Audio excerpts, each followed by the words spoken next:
Good evening and welcome to YouTube Iyun. Today's Mishnayos is Mesechus Yevamos, Perek Gimel, Mishnayos Vav and Zion. I want to talk about Mishnah Zion. Mishnah Zion talks about a case where you have two sisters. One sister is a Ketana, she's less than 12 years old, and one's a Gedola, and they happen to be married to two brothers.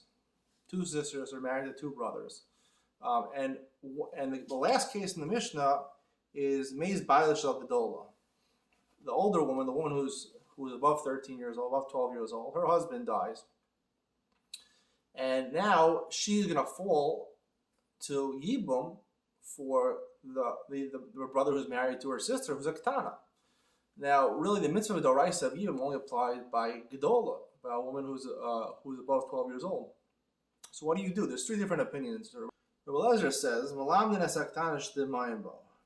Elazar says, mitzvahs are done by Gedolim, by people that are Gedolim. So therefore, we teach the sister to do miyun, the younger sister to do miyun. She can still do it, which is just retroactively annulling her marriage. And the mitzvah should be done by the Gedolah of Yibum to the Gedolah. There's a third shita, which is Rabbi Gamliel, but Yeshua, who oftentimes argues in Rabbi Elazar, he says, no, we don't do anything. We need a miyun by the Ketana, and we need a chalitza.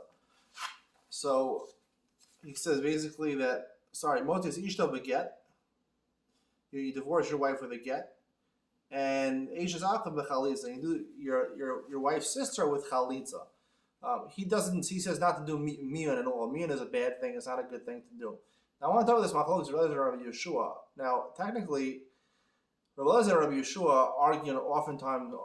argue many times. Rabbi Elazar was called a Shamusi, he was called from Beit Shammai, and Rabbi Yeshua comes from the house of Beis Hillel. And you would think that a Shmusi, people who are Beit Shammai are medayik tfei, they're more scrupulous in trying to figure out what the correct halacha is. But oftentimes that gets confused with being machmir. And I think that's important to note over here that Rabbi Elazar says, let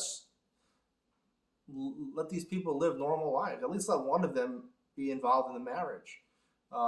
So really the mitzvah is through the Gedolah, and she has to go on doing the Yibum. So therefore we tell the other one to do miyun. Rabbi Yeshua, oftentimes people think it comes from Beis Hillel, wants to have peace in the world. Sometimes doing extra chumras, because miyun is not a bad thing, we try to avoid miyun. Sometimes divorce is necessary. Sometimes miyun is necessary when it's the best outcome in life, and therefore that's really what's going on over here between Rabbi Elazar and Yeshua. Rabbi Elazar is usually more machmir in halacha, scrupulous in halacha. However, over here he's concerned about what's conceivable for human beings. I hope you enjoyed tonight's share. See you in the next one.